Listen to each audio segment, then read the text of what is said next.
வணக்கம் நண்பர்களே! இனி நாம் கேட்கலாம் மூதறிஞர் ராஜாஜி அவர்களின் ராமாயணம். சக்கரவர்த்தி திருமகன் முடிவுரை. சீதா தேவியை ஆன்மாவாகவும் ராமனை ஆண்டவனாகவும் வைத்து ஆண்டவனை மறந்து ஆன்மாவை பகவானே தேடித் துரத்தி பிடிப்பவராக ராமாயணத்திற்கு அத்தியாய உரை பெரியோர்களால் சொல்லி உபன்யாசிப்பார்கள். அதாவது ஆட்கொள்வதில் பகவானே ஆவலாக இருக்கிறான், நாம் தடை செய்யாமல் மட்டும் இருந்தால் போதும் என்று. மற்றொரு விதமாகவும் சொல்லுவார்கள். பிராட்டி ஆண்டவனுடைய கருணை தத்துவத்தின் மூர்த்தியாவாள். அந்த கருணை வடிவமே ஆண்டவன் மார்பில் இடம் பெற்றிருப்பதாக கொண்டு மகாவிஷ்ணுவை பக்தி செய்கிறோம். தேவியின் கருணை கண்ணோட்டமே நாம் பகவான் பாதங்களை அடையும் சாதனம் என்று உரைத்து உபன்யாசிப்பார்கள். தேவி வேறு ஆண்டவன் வேறு அல்ல. ஈசனும் அவன் கருணையும் பிரிந்து போனால், அதாவது ஈசனின் கருணையை நாம் பெறாமல் போனால், நாம் அனைவரும் ராவணன் பட்ட பாடு பட வேண்டியதாகும். ராமாயணத்துக்கு இன்னும் பல உரைகள் தந்து கொண்டு அனுபவிக்கலாம். நிஜ வைரக்கல்லின் ஒளியில் பல நிறங்களை காண்பதைப் போல காணலாம். பெரியோர்கள் என்னுடைய எழுத்திலும் கருத்திலும் பல குறைகள் காண்பார்கள். இதிலும் ஒன்றும் ஆச்சரியமில்லை. குறைகளை மறந்து என்னுடைய எழுத்தினால் உண்டான பயனை பாராட்டுவீர்களாக. குழந்தைகளுக்கு ஒரு வார்த்தை. நான் சக்கரவர்த்தி திருமகன் எழுதினது முக்கியமாக உங்களுக்காகவே தான். வால்மீகியை வீட்டில் பெரியவர்கள் படிக்கலாம். கம்பரையும் அவர்கள் படிப்பார்கள். பாடத் தெரிந்தவர்கள் தியாகராஜ சுவாமி தந்த ராம கீர்த்தனைகளையும் ஆனந்தமாக பாடுவார்கள். குழந்தைகளாகிய நீங்கள் யாருடைய உதவியும் இல்லாமல் நான் எழுதிய ராமாயணத்தை நீங்களாகவே படிக்கலாம். ராமனும் லக்ஷ்மணனும் பரதனும் ஹனுமானும் உங்களுடைய தகப்பனார் அண்ணன்மார்கள் போலவே உங்களுக்கு எப்போதும் துணையாகவே இருப்பார்கள். பரதனையும் லக்ஷ்மணனையும் ஹனுமானையும் போல் நீங்கள் பாக்கியம் பெற்று வாழ்வீர்களாக. சீதையின் சரித்திரத்தை முழு உணர்ச்சியுடன் அனுபவிப்பது தாய்மார்களுக்குத்தான் முடியும். ஆதிகவிஞர் எழுத்திலும் கம்பர் பாட்டிலும் சீதை சரித்திரத்தை பொறுத்தமட்டில் தாய்மார்கள்தான் முழு கருத்தையும் உணர்வார்கள். ஏன், ஜடாயுவின் சாகசத்தையும் தாய்மார்கள் 100க்கு 100ஆக உணர்ந்து மகிழ்வார்கள். சீதையினுடைய கஷ்டங்கள் இராமாயணத்தில் முடிவாகவில்லை. தாய்மார்கள் வாழ்க்கையில் அந்த சரித்திரம் இன்னும் நடந்து கொண்டே இருக்கிறது. தான் ஈஸ்வர அவதாரம் என்பது அறியாத அவதாரம் ராமாவதாரம். தான் ஈஸ்வரன் என்று பூரணமாய் அறிந்து அவதரித்ததும் லீலை நடத்தியதும் பகவான் கிருஷ்ணனுடைய விசேஷம். இந்த வேறுபாட்டை நினைவில் வைத்துக்கொண்டு நாம் ராமன் கதையையும் கண்ணன் கதையையும் படிக்க வேண்டும். அவதார ஞானம் இல்லாத ராமச்சந்திரன் மனிதனாக அடைந்த மனச்சோர்வும் பட்ட துயரமும் கண்ணன் கண்டதே கிடையாது. பேச்சியின் பால் உண்ட பொழுதும் கட்டுண்ட மெய்த்துண்ட பொழுதும் கவலை என்பதே துக்கம் என்பதோ கண்ணனுக்கு கிடையாது. யுத்தத்தில் ஆயுதமின்றி நிமித்த மாத்திரம் பிறரை கொண்டு மூர்க்கங்களை தீர்க்கும் சக்தியை ஐயமற்று கண்டான் கண்ணன். இன்னும் ஒவ்வொரு கட்டத்திலும் மேலே சொன்ன இரு வேறு நிலைகளை காணலாம். வால்மீகி முனிவர் எழுதிய ராமாயணத்தில் சொன்னபடி நான் சக்கரவர்த்தி திருமகனில் எழுதியிருக்கிறேன். பாமரர்களிடையே பழங்கதை ஒன்று முனிவர் காலத்து முன் அனாதியாக வழங்கி வைத்திருக்க வேண்டும். அதாவது அபவாதத்துக்கு அஞ்சி ராமன் சீதையை காட்டுக்கு அனுப்பிவிட்டதாக. இந்த துயரக் கதை நம்முடைய தேசத்து பெண்மணிகளின் கடல் போன்ற துக்கத்தில் தானாக உதித்த ஒரு கற்பனை. அதுவே உத்தரகாண்ட பூரணமாக வடிவம் எடுத்தது. அது அழகும் துக்கமும் கலந்த புராணமேயாயினும் மனத்துக்கு சமாதானமாக படவில்லை என்பதும் ஒப்புக்கொள்ள வேண்டும். யுத்த பூமியில் அக்னி பரீட்சை மூலம் அந்த அபவாத கட்டத்தை முனிவர் ஒரு விதமாக முடித்துவிட்டார். ஆனால் அந்த பரீட்சை என் புத்தியில் ராமனுடைய குணத்துக்கு அவ்வளவு பொருத்தமாக இல்லை. படிக்கும்போதே கஷ்டமாய் இருக்கிறது. சக்கரவர்த்தி திருமகன் மிதிலையிலிருந்து திரும்பும்போது பரசுராமருடைய சந்திப்பு நிகழ்ந்தது. அந்த சந்திப்புடன் பரசுராமனுடைய விஷ்ணு அவதாரம் முடிந்து போனதாக பெரியோர்கள் சொல்ல கேட்டிருக்கிறேன். அப்படியே ராவண சம்ஹாரத்துடன் ராமச்சந்திரனுடைய விஷ்ணு அவதாரம் முடிந்ததாக வைத்துக் கொள்ளலாம்.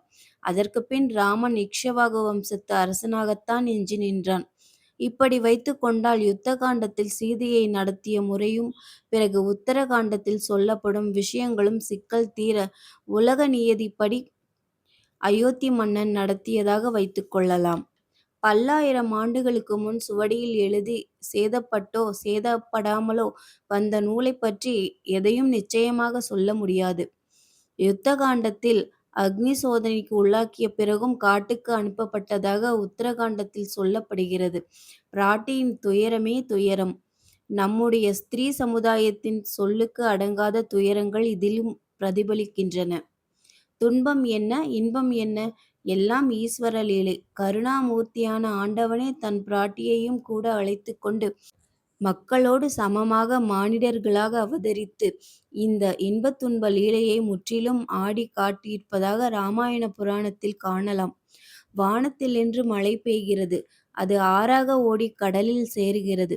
மறுபடியும் கடலினின்று நீரை சூரியன் உறிஞ்சி அது வானத்திற்கு ஏறி மழை பெய்யவும் ஆறுகள் ஓடவும் செய்கின்றன.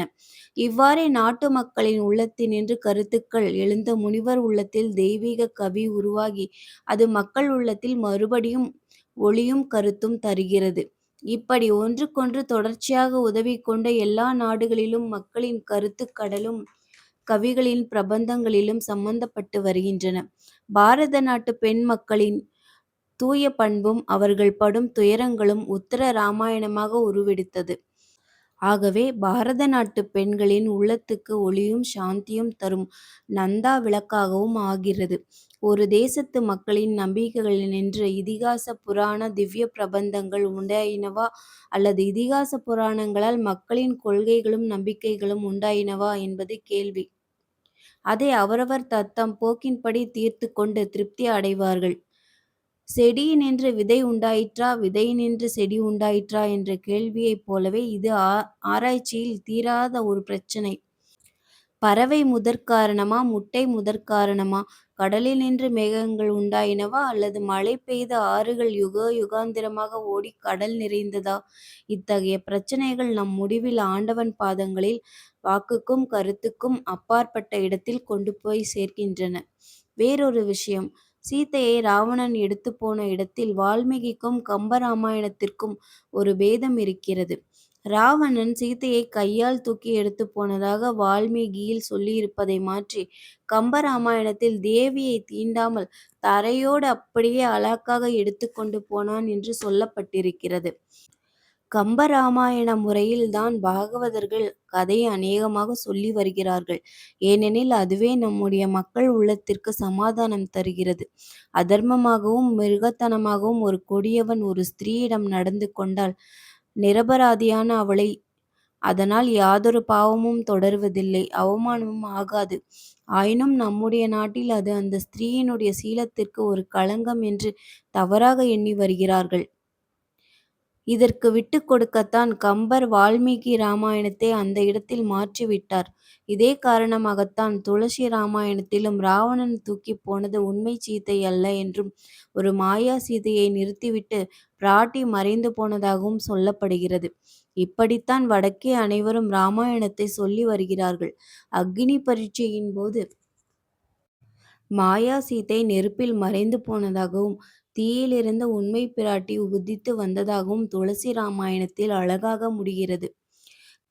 கல்கி பத்திரிகையில் வாராவாரம் தொடர்கதையாக வந்தபோது ஹனுமானை படம் எழுத வேண்டுமானால் ஒரு பக்கத்தில் அடக்குவதற்கு மேல் எழுத முடியாது. நீங்களோ ஹனுமானையாவது ராவணனையாவது கும்பகர்ணனையாவது உங்கள் கற்பனையில் ஆகாயம் அளாவ எழுதலாம். மிக அறிந்தவனைப் போல ஏதேதோ சொல்லிக் கொண்டு போனேன். மற்றவர்களுக்கு சொல்லுவது இருக்கட்டும். சொந்த சமாச்சாரம் என்ன? பல மாதங்கள் கல்கிக்கு தொடர்கதையாக இராமாயணத்துடன் கூடி குழாவி அதற்கு பணி செய்யும் ஆனந்தத்தில் இருந்தேன். அந்த கனவு முடிந்தே போயிற்று. பிராட்டியினின்று பிரிந்தபோது சக்கரவர்த்தி திருமகன் துயரமடைந்தான். அயோத்தியை விட்டு பிரிந்தபோது துக்கப்படவில்லை. அதைப்போலவே என்னளவில் என் சொந்த கதையும். பல பணிகளில் பொறுப்புகளிலும் பதவிகளிலும் நான் இருந்து பிரிந்திருக்கிறேன். பிரிந்தவுடனே இன்னது செய்வது என்பது தோன்றாமல் குழப்பம் அடையவில்லை. ஆனால் சக்கரவர்த்தி திருமகன் கதையை கல்கியில் சொல்லும் பணி முடிந்து போனதும் மூர்த்தி இல்லாத கோயிலைப் போல எல்லாம் ஏதோ வெறித்து போன மாதிரி இருந்தது. பணியற்ற வாழ்வின் கதி இதுவே என்பதை யாவரும் தெரிந்து கொள்ள வேண்டும். பணியை ஒரு பாரமாக நினைக்க வேண்டாம். பணியே உயிருக்கு உயிர் தரும் ரகசியம். செய்யும் காரியங்களில் பசை வைத்து கொண்டு அலையக்கூடாது. ஆனால் பணிகள் செய்து கொண்டிருந்தால் மட்டுமே வாழ்க்கையை சுகிக்க முடியாது. சக்கரவர்த்தி திருமகன் என்கிற பெயரிட்டு ராஜாஜி அவர்கள் தமிழ் மக்களுக்கு எழுதிய ராமாயணம் முற்றிற்று. நன்றி. மீண்டும் ஒரு சிறந்த புத்தகத்துடன் உங்களை வந்து அடைகிறேன். வாழ்க வளமுடன்.